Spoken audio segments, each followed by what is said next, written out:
I am Liz Simon. I work pan-London, so basically my job involves all aspects of adult safeguarding. I am also the MASH coordinator. I'm going to talk to you a little bit later about the work the Met Police are doing in safeguarding. But first of all, we're going to give you a local perspective, and I'm delighted to introduce you to your very own Lewisham Safeguarding Officer, Nick Wolfe.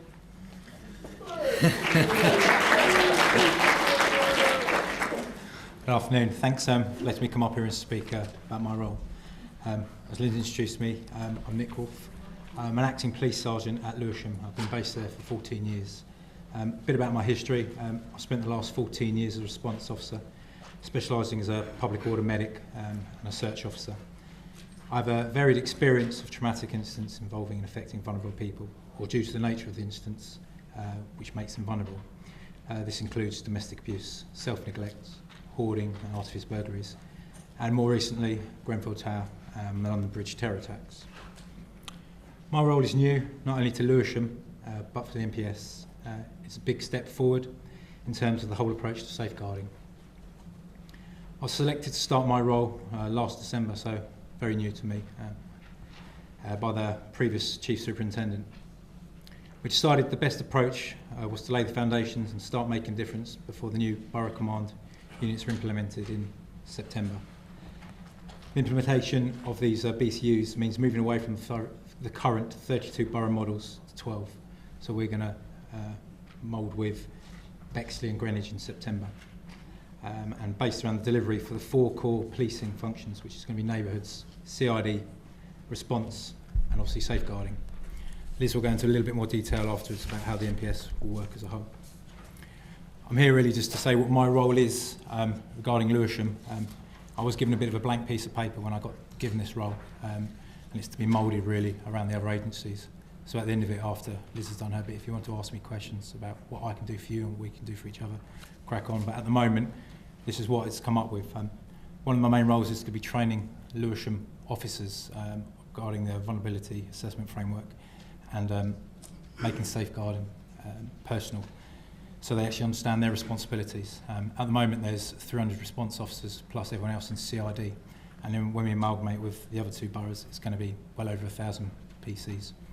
I'm going to be working alongside the officers in the case when they start investigating crime aspects where the vulnerable adult can be a victim, witness, or even a suspect, and also offer links to the other agencies, like you guys in the room. To work as part of a multi-agency hub and assist colleagues, as well as being the link for you guys for information sharing agreement. Each morning I have to go and review all the crime reports that have gone on overnight.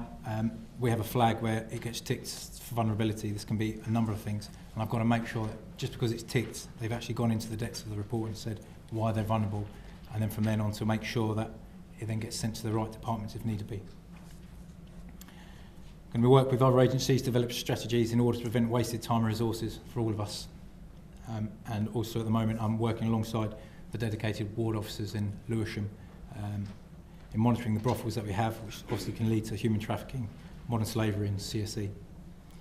And most of all, I'm keeping a data record of all the vulnerable adults that come to our attention to make sure that everything's being dealt with properly, and if they crop up more than once, that they're getting offered the appropriate support. The early implementation of my role before the BCUs arrive has allowed me to find gaps and start working with the partners to try and resolve any of these problems. And like I said before, if you've got any questions, I'll pass you over to Liz and you can ask me them afterwards and I'll try my best to answer them. Thanks, Nick. So if we go to the beginning of where this started for me particularly, in the Met, we didn't look at safeguarding in the way we do now, I'm pleased to say. In our control strategy, it just wholly acquisitive crime, because the Met are measured on burglary, robbery, theft. However, I'm delighted to say we now have safeguarding hand in hand with acquisitive crime. And so now we've got a new dedicated commander called Richard Smith, and he's decided that safeguarding actually needs 13 strands. A lot of the stuff we do is cross-portfolio, but the particular strand I work on is the abuse and neglect of vulnerable adults. We're actually led by a fantastic Detective Superintendent, Katie Harbour, and she's ably assisted by Detective Superintendent Jane Corrigan from Croydon, both really experienced detectives, and like myself, they're absolutely passionate about vulnerable adults and picking us up and getting us to where eventually we should be. As I said, we've just started out. Mr. Smith has given us all a lovely tracker. Other areas of safeguarding, such as MISPERS, mental health, child sex exploitation, their trackers are quite nice. They're a lot of green, they're a lot of orange. However, our tracker is predominantly red because we've just basically crossed the start line of where we're going to go with safeguarding adults. We're also just about writing the business plan of where we're going to be and where we're going to go for the next 3 years.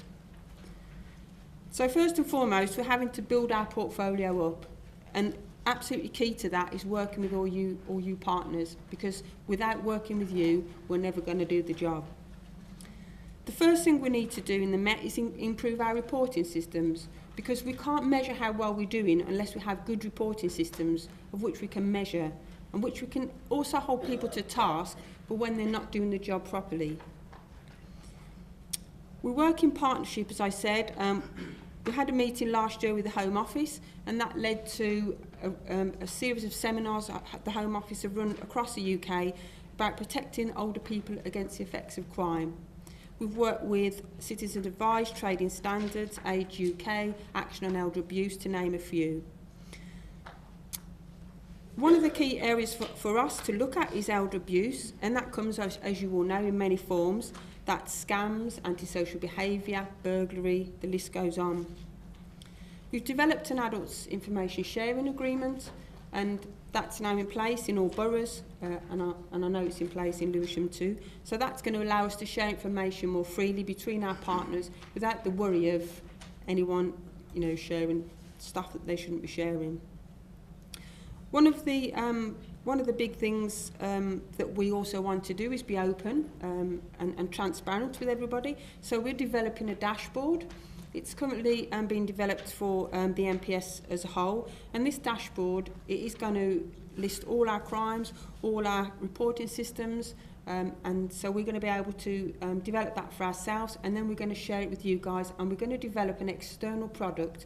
And I can honestly tell you, it's absolutely fantastic, and you're all going to be able to see where we're at, and then eventually our hopes and dreams would be that we will get your information and your intelligence, put that into the system as well, so we will have an absolutely holistic piece that we can share with each other. Another massive thing we're taking on for us is the education of our older people. We don't get involved in that, and we really should.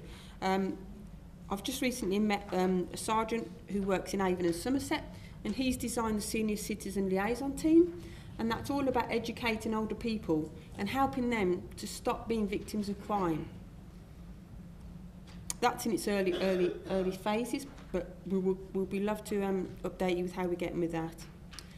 One of the things we're also developing at the moment is, quite unbelievably, we do not have any approved professional practice in the police for vulnerable adults. We have a National Police Chief's lead, and that's Assistant Constable Ian Pillion from Greater Manchester Police. I'm delighted to say the Met are now leading on developing the approved professional practice, and that is a real thing for us, because we really want to be here at the forefront of safeguarding adults. And one of the things that's really exciting that we're taking on is we need to educate our cops, as Nick alluded to. We need to educate our cops about elder abuse. We haven't done it in the past. We haven't done it anywhere near well enough. So our aim is in 9 to 12 months, we're going to do an elder abuse campaign. We're going to work with Citizen Advice and Trading Standards primarily, and we are going to do this campaign internally, so we can absolutely raise a profile with all our cops. And then following that, we're going to do an external campaign with our partners, and I'm really excited about that. Finally, I'll go on to the changes in the Met. As you all know, we're in a massive transition period here. The times of austerity mean that we cannot continue in the way we're working at the moment. The Commissioner has decided, in order to make the necessary savings, but to also give you the service that you've currently got, She's now decided that we're going to run from 12 basic command units instead of 32 boroughs. As Nick said, you're going to be teamed up with Greenwich and Bexley, and the benefit of that is you're going to have a dedicated safeguarding superintendent. We've got 2 Pathfinder sites at the moment, one on the east and one in the central, and the east particularly have found that their safeguarding superintendent has worked fabulously well, and of the 4 aspects of the basic command unit, by far and above safeguarding has proved absolutely to be a winner. So I'm delighted that that's going to happen for you guys too. So that's about all the ramblings on you'll get from me. If anybody's got any questions for myself or Nick, please feel free. Hello, can I just have a phone number? Personal or work?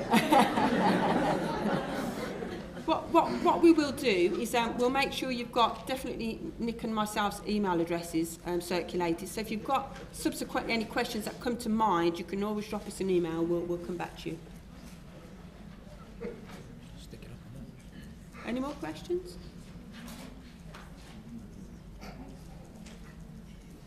No, we've stunned everybody into silence. All right, the lady there. Hi. I'm just wondering, in terms of the training that you mentioned, through, I can't remember what you through. The approved professional practice, that's for police. That's for police, and it's a guidance and it's a document that all police officers should adhere to. We haven't got any approved professional practice at the moment. We've got it in more or less every other subject apart from vulnerable adults. Yes, I'm just wondering, in terms of the training, who will be the trainers?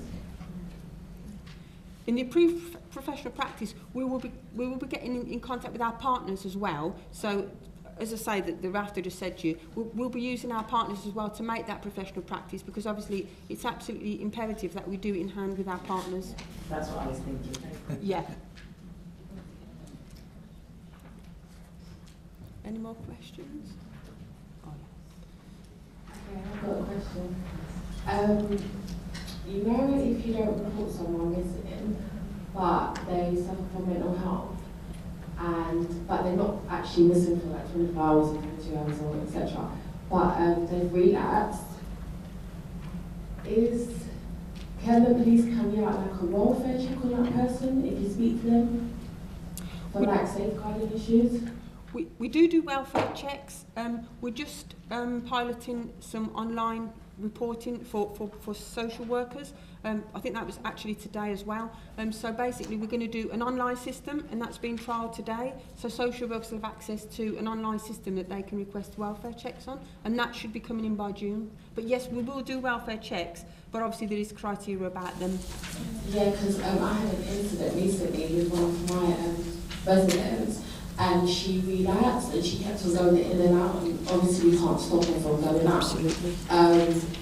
And I called 111 and I was like, okay, she's not missing, she keeps on coming back and stuff, but when she's out, she's a risk to herself. So is there any way like the police could, keep an eye out on her, or like carry out, like, look out for her, or any kind of welfare checks or anything like that? And I was like, no, she has to be reported missing first. But obviously, it's part of safeguarding. This is something if you can contact Nick about, but this could be a local thing that we implement. But as a whole, obviously we'd really stretch now. So our services of sort of getting a roving car, but it's certainly something we could do in neighbourhood police. We can make your local neighbourhood team aware. So we can certainly work with you on that. So if you email Nick afterwards, we'll have a look at that for you. And further to that, there's nothing stopping you when you ring up to say, just say these are the areas she frequents or he frequents, and then it can be a part and parcel of the route. And if you have photos that can get sent through, they'll give you an email address, send it through, and then it gets sent through to the cars, so all the cars can keep an eye out, stop and speak to them if they need to. If there's any risk, then we can deal with it that way. And we have introduced the Herbert Protocol in the Met Police, so I'm sure a lot of you have heard of that. But when somebody does go missing that suffers with dementia, it makes us give us that golden hour. It's much better for us because we've got all the information immediately to hand, whereas instead of us asking the next of kin or the carer all the questions, we've got them all there to hand, so it makes finding the person much easier. So we are running with the Herbert Protocol. Could you explain a little more about that, because I don't think everybody understands Sure. what the protocol is. What the Herbert Protocol is, it was designed in conjunction with the Autism Society, and what they've discovered is people who suffer with autism, they'll often go back to places where they lived, places where they worked, and what they do, it's down to the person's carer or next of kin, and they fill a form in, and basically they put as many details on there as they can, and the form is the ownership of that person, and we have a central database that the Autism Society run. So when somebody goes missing who suffers with autism, instead of us struggling to get the details of the person, what they might be wearing or where they're likely to go, we can just look up this form now, and it gives us all the details of that person. So it gives us that golden hour to actually do a lot quicker work than we would have done before without it. And it's proved a massive success in other parts of the country, so we've now adopted it in the Met Police. And if you go online and Google the Herbert Protocol, it actually gives you the form, so you can actually download it there and then fill it out for any of your... And that also be done for people with dementia? It's for people with dementia, yeah. I think the Met would like to do something similar with people with mental health, but obviously due to the density and the geographics in the Met, we're talking of a lot of people, but I know it's something that they are looking at in the mental health field. Going back to your question, there's no harm in you filling it out for your client, just then you've got all the details, and then you can ring someone and go, this is what she normally wears, this is where she normally goes. So it gives us... No, that's the thing, my clients, they suffer from mental health. Yep. So, like, obviously, the VBACs and stuff is more regarding that. What the safeguarding of them when they're out and about. Yeah. Okay.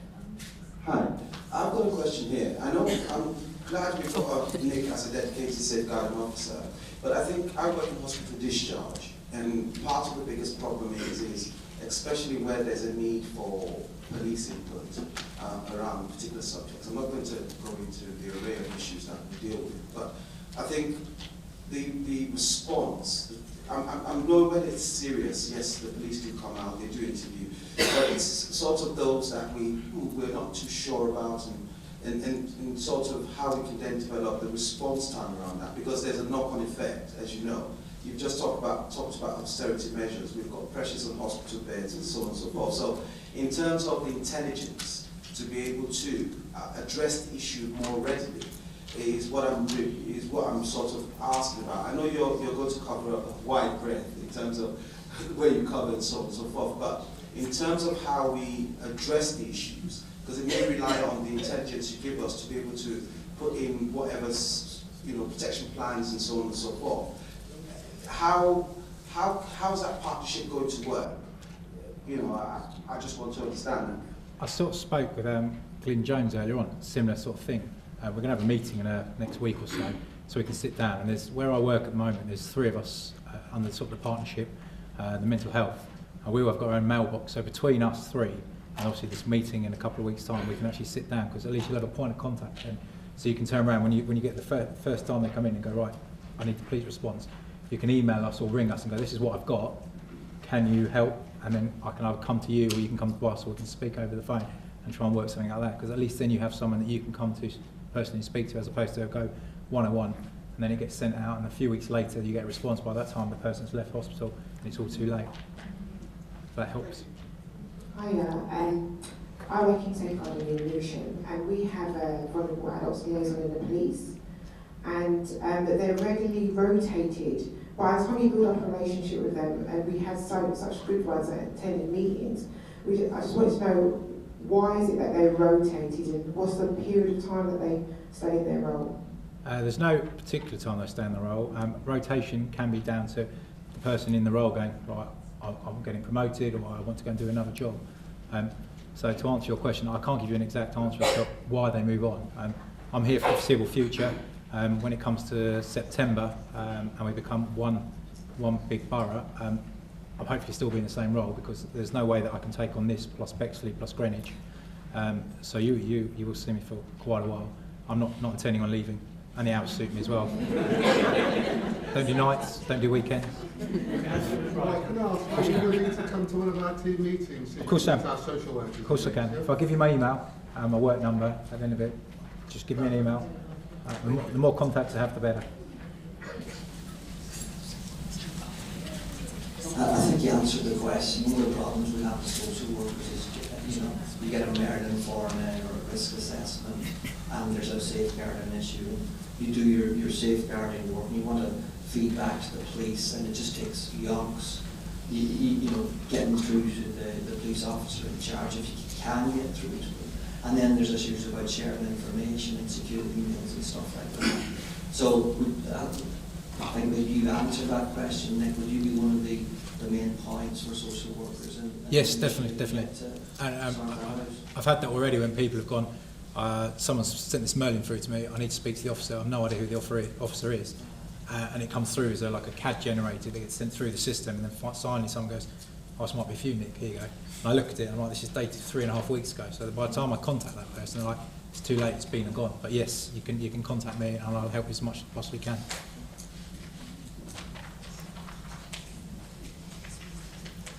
Any more questions?